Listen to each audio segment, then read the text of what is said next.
Baik, perbincangan tadi semakin menarik dan kita akan mencoba untuk mengajak Prof. Pinky kembali lagi mengingat masa-masa perjuangan kalau saya sebut ya.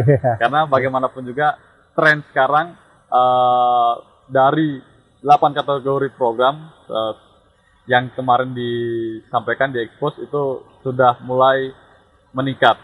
Sudah ada 6 kategori program dan masih tersisa 2 kategori program yang disebut oleh para informan itu masih kurang berkualitas.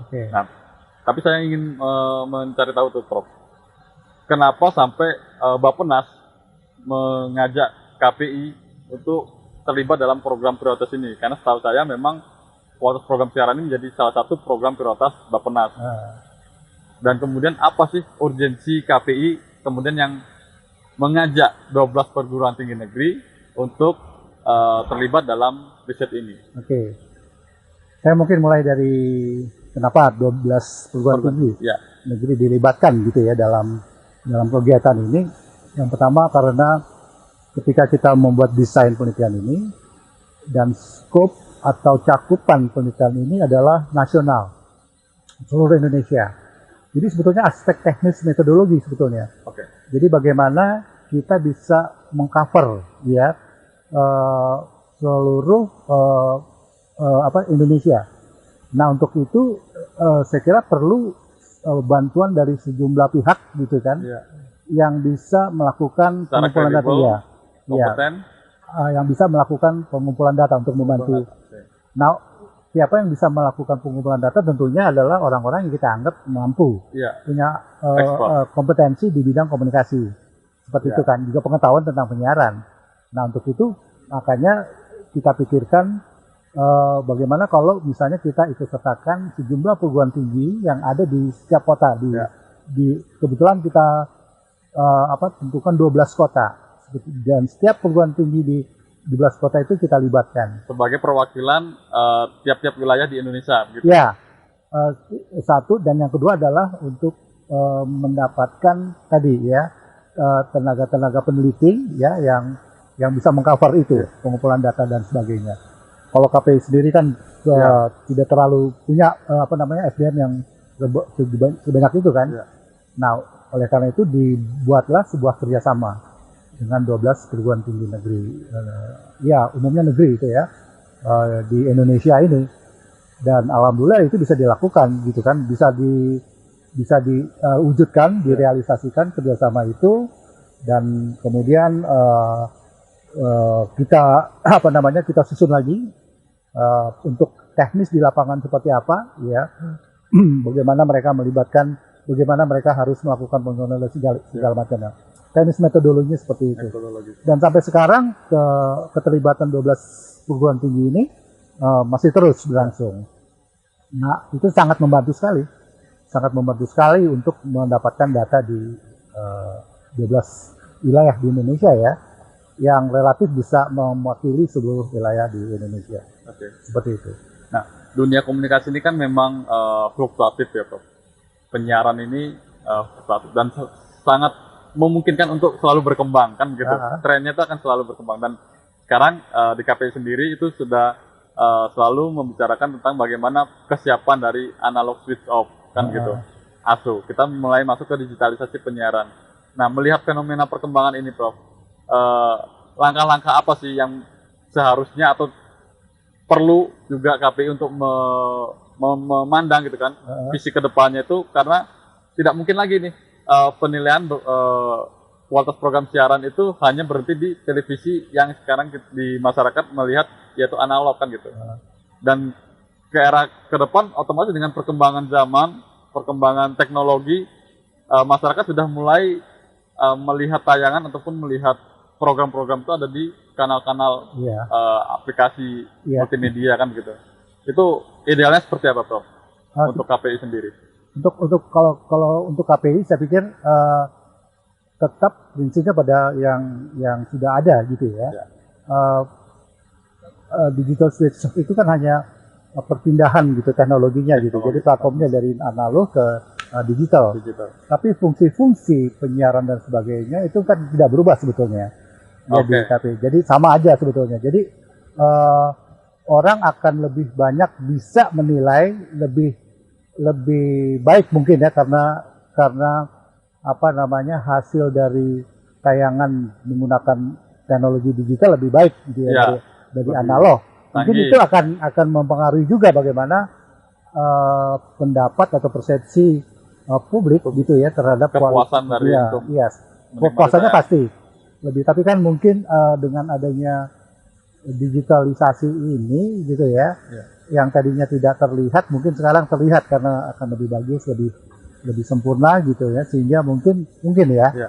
bisa mempengaruhi bagaimana publik itu menilai setiap program-program 8 program siaran itu. Iya. Jadi saya kira itu pasti ada sedikit Ya. dinamikanya. Terkait digitalisasi dan perkembangan teknologi di Prof. Tentu ada antara semangat demokratisasi dan juga perkembangan industri kreatif kan Oke, gitu. iya. Dari kalau tadi disebutkan ada transmisi. Saya melihat nantinya akan makin banyak pilihan-pilihan kan seperti itu. Nah, kita nanti seperti apa, baik itu masyarakatnya, karena bagaimanapun juga teknologi akan mempengaruhi perubahan perilaku masyarakat. Iya, Kan iya, gitu, Prof. pasti. Oke. Tapi tahan dulu, Prof. Kita akan membahas ini lebih lanjut lagi, lebih dalam lagi setelah yang satu ini.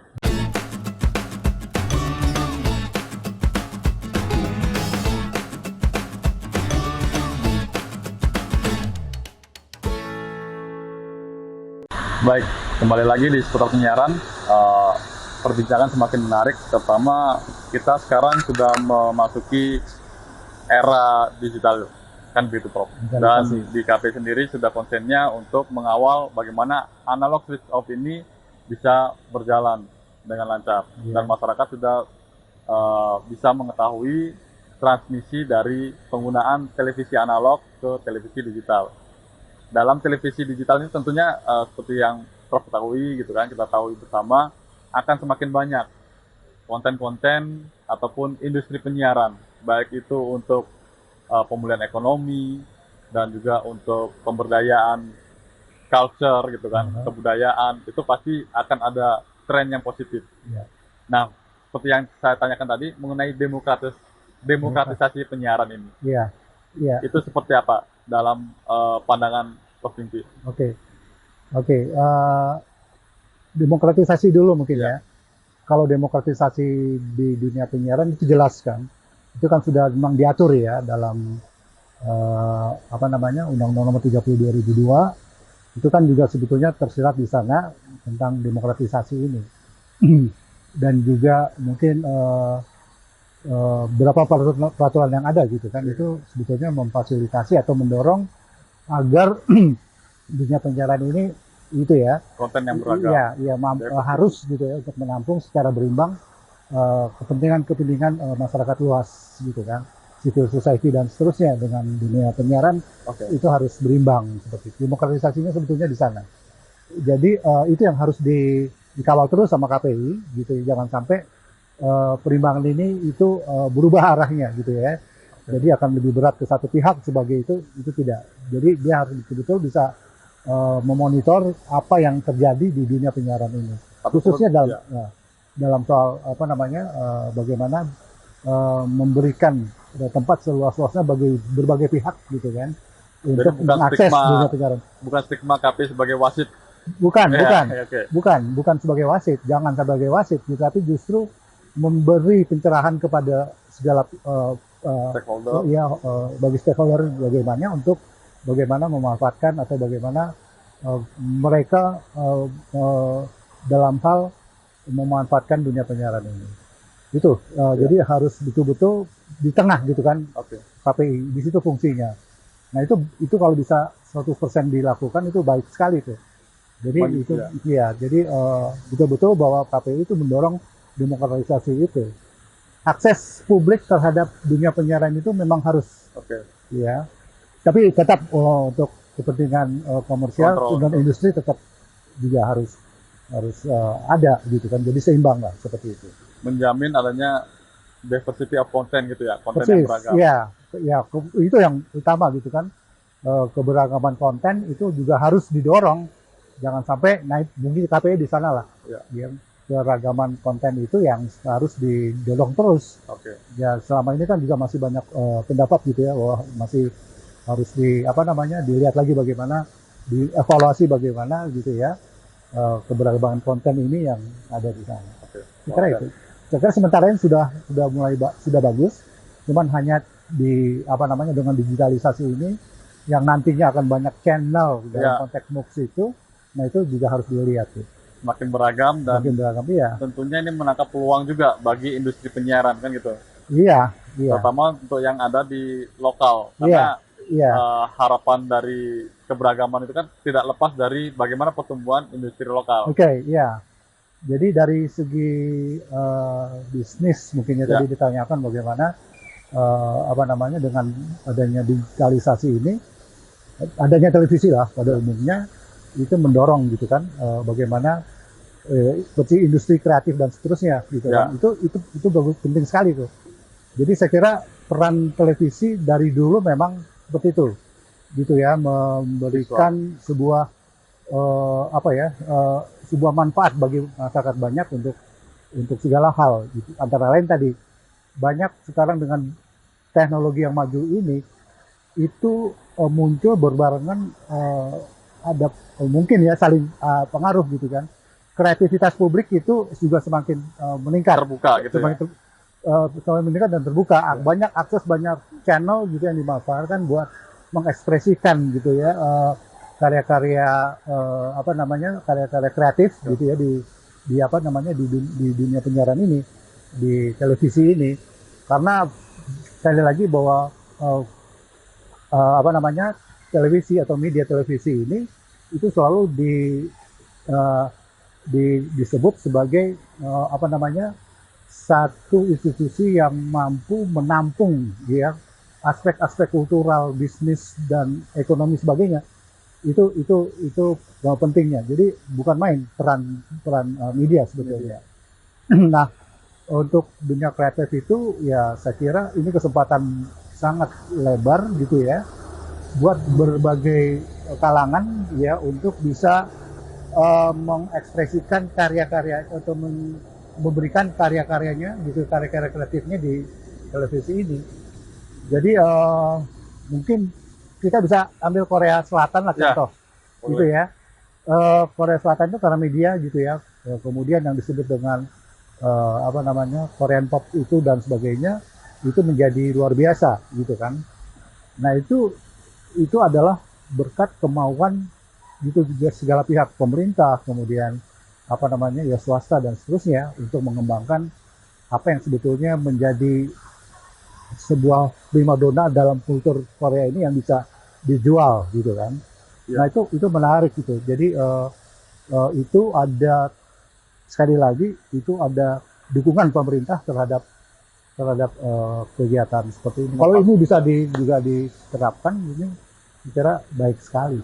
Ya, mengenai industri kreatif ini ya, tentunya memang perlu ada kayak jaminan juga ya antara pemerintah, kemudian KPI sebagai regulator, dan juga bagaimana pertumbuhan industri penyiaran ini juga bisa menumbuhkan semangat salah satunya untuk ekonominya kan. Iya, jelas. Kayak tadi udah disebut, ambillah contoh Korean Wave gitu kan, apa yang terjadi di Korea Selatan. Menurut saya sendiri, kayak saya membayangkan, sebetulnya kita juga tidak kalah terkait kreativitas tahun-tahun 80-90-an tuh banyak juga film-film nasional kita gitu kan, yang masuk di bioskop, kemudian di sinetron-sinetron, itu kan juga sangat menginfluence. Contoh lah, ada kayak Warkop DKI kan seperti itu. Terus kemudian film-film Susana, ini kan juga sudah sangat melekat, ikonik gitu kan. Nah itu kalau di era ke depan ini, harapan kalau kita melihat dari adanya digitalisasi ini, akankah menjadi tren yang positif atau seperti apa, Bro? Iya pasti, kalau bisa memanfaatkan secara penuh gitu ya, dengan teknologi seperti itu, saya kira bisa dimanfaatkan untuk kepentingan itu. Jadi untuk memajukan secara luas, secara ekonomi ya, itu jelas. Jadi sebetulnya industri budaya itu sangat harapan gitu ya. bisa berkembang maju dan kemudian secara langsung atau tidak langsung akan berdampak pada ekonomi. Karena bisnis komunikasi itu merupakan salah satu bisnis yang paling luar biasa gitu ya di dunia ini. Di samping empat bisnis senjata, kemudian minyak gitu kan, dan pariwisata, komunikasi itu termasuk salah satu yang juga besar secara ekonomi hitungannya gitu. Nah itu kalau bisa misalnya media, khususnya media penyiaran itu menjadi semacam sebuah cultural fabrication namanya. Jadi publikasi budaya dalam arti bahwa menjual karya-karya atau produk-produk budaya itu lebih global lagi. Itu kan kalau Korean Wave kan dengan produk-produk seni film dan sebagainya itu kan laku keras tuh. Nah itu punya diskusi ekonominya besar sekali dari sana. Kesadarannya juga panjang juga periodenya. Nah itu dukungan pun dari pemerintahnya. Pemerintahnya sampai dulu bisa jadi sekarang itu mereka harus menyekolahkan mahasiswa-mahasiswanya ke luar negeri untuk memproduksi, kemudian belajar bagaimana bisnis entertainmentnya, manajemen segala macam, semacam juga belajar tentang aksi panggung seperti teater dan sebagainya, dipelajari sepenuhnya. Itu didukung sekali oleh pemerintahnya. Ketika mereka pulang ke sini, ke negaranya, di Korea Selatan mereka memproduksi sesuatu gitu kan, dan itu luar biasa dampaknya, luar biasa hasilnya. Nah sekarang itu kita bisa saksikan gitu kan betapa hebatnya industri budaya pop Korea Selatan di dunia ini. Indonesia juga mengkonsumsi itu kan.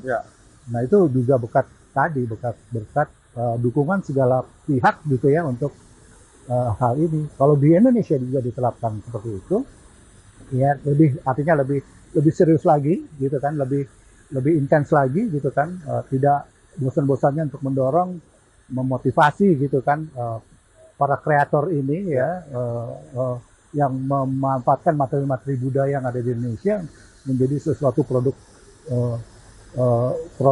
kultural yang punya punya keuntungan ekonomi. Itu saya kira akan luar biasa saya kira. Ya. Kalau berkaca dari Korea Selatan tadi, jadi seperti kayak ada semacam strategi kebudayaan gitu juga, Prof ya? Iya. Strategi kebudayaan yang mana pemerintah ataupun stakeholder membentuk suatu ekosistem. Betul. Baik itu, misalnya kalau di Indonesia kan bisa kita bilang ada KPI, ada Kemendikbud, ada Kemenparekraf. Mungkin itu juga harus mendorong terjadinya suatu ekosistem itu kan. Iya, betul. Jadi kalau saya membayangkan memang akan banyak PR nih untuk di KPI sendiri. Persis. Menyosong Indonesia Emas 2045 kan gitu, Dok. Iya. 2045 ya. Itu jauh, itu pasti itu proses ya. Tapi proses itu sangat ditentukan dari sekarang nih. Seperti apa gitu kan. Jadi makanya komisioner yang akan datang itu harus punya visi ke sana. Gitu ya. Jadi visi ke sananya adalah bukan hanya SDM tapi melihat secara jeli gitu ya peluang-peluang untuk memajukan negara ini tahun 2045 ini. Gitu kan, jadi segala hal gitu ya, ekonomi, politik, budaya, sosial dan seterusnya itu harus dilihat tuh untuk para komisioner nantinya gitu kan. Nah kalau misalnya komisioner di KPI dari sekarang sudah mulai menyusun yang namanya roadmap gitu ya untuk ke depannya, itu akan lebih bagus. Jadi sebagai proyeksi itu. Iya, sebagai proyeksi. Jadi per periodik apa yang harus dicapai, apa yang harus terus seperti itu. Ke depannya sampai 2045. 2045 mau jadi apa gitu kan? Apa yang akan dicapai di sana? Itu harus disusun dari sekarang. Itu yang namanya roadmap dunia penyiaran yang dibentuk oleh KPI, yang disusun oleh KPI. Nah, saya kira itu. Jadi tujuannya tadi ya sangat idealis untuk turut gitu ya membantu tercapainya apa yang dicita-citakan dalam 2045 oleh negara ini. Gitu kan. Nah, itu di situ. Karena akan menjadi sebuah peran yang utama media. Sebuah peran media yang utama dalam segala hal. Politik, ekonomi, budaya, sosial dan sebagainya. Sebagai strategis itu tadi ya? Iya. Baik. Sangat strategis. Terakhir otomatis kalau kita membayangkan itu tadi ya ada Indonesia 245 dengan segala ekosistem yang bagus, dan juga kita melihat kan memang Indonesia sendiri memang heterogen, Iya. sangat beragam sekali. Nah, terakhir saya mau mendengar apa sih harapan dari pertumbuhan konten lokal di tanah air? Yang pertama adalah yang perlu dibereskan dulu adalah apa ya namanya sistemnya gitu kan. Jadi apa yang sudah dimandatkan atau dititahkan oleh Undang-Undang 32 itu harus 100% total harus dilaksanakan gitu kan. Uh, uh, untuk membantu memunculkan konten-konten lokal, saya kira perlu keikutsertaan gitu, partisipasi lembaga-lembaga penyiaran lokal itu perlu didukung gitu kan. Jadi jangan cuma yang sudah besar ini menjadi besar lagi, tapi dilihat kemungkinan lembaga-lembaga penyiaran lokal yang ada di daerah itu juga bisa dikembangkan. Nah, sebetulnya ini terkait dengan ekonomi makronya ekonomi Indonesia sebetulnya, gitu kan? Ya. Saya melihat itu. Jadi ada pemerataan yang secara ekonomi menyebar ke seluruh Indonesia, itu bisa mendorong tumbuhnya gitu ya lembaga-lembaga penyiaran lokal yang bisa gitu ya memproduksi konten-konten lokal kayak gitu. Itu harus basisnya adalah ekonomi sebetulnya. Itu tidak mungkin kalau misalnya ekonominya belum merata, belum menyebar gitu kan. Hanya terpusat di Jakarta atau di beberapa daerah aja yang besar. Tapi itu harus seperti itu. Itu saya kira kalau itu terjadi luar biasa karena kita punya berbagai pusat-pusat budaya gitu ya, keragaman budaya di Indonesia seperti itu. Jadi Bali aja misalnya kan itu luar biasa, kalau mau dieksplor lebih besar lagi bukan main. Itu segala aspek ada di sana. Itu kan juga satu potensi gitu ya. Yang nah daerah-daerah lain juga yang punya potensi itu juga harus didorong juga. Nah itu juga peran komunikasi, itu peran untuk mendorong itu ya pentingnya ya KPI ini harus bisa membuat visi lah kemana tahun 2045 akan dituju. Kemana tahun 2045 akan dituju. Ya, menarik sekali perbincangan dengan Prof. Vicky hari ini. Sangat banyak hal dan tentunya ini tidak mungkin bisa berhenti di sini aja, Prof. Ya. Pasti harus ada pembahasan lagi lebih lanjut. Pembahasan ya. Yang saya tangkap tadi untuk menyambut juga di era Indonesia Emas 2045, salah satunya dengan pertumbuhan konten lokal tadi, seperti yang Prof bilang, akan terjadi pertumbuhan maupun pemberdayaan. Bagaimana Indonesia yang sangat dikenal dengan keberagaman budayanya ini menjadi satu peluang dan juga potensi yang bisa dieksplor kembali, diperkenalkan kembali, dan tentunya akan meningkatkan suatu kualitas dari sumber daya manusianya maupun sumber daya perekonomian. Sekali lagi terima kasih Prof. Sama-sama. Hanya karena keterbatasan waktu ini, tapi nanti saya ingin kita bisa berjumpa kembali dan membahas lagi seputar penyiaran yang lain. Pasti, insya Allah. Terima kasih Prof. Sehat selalu.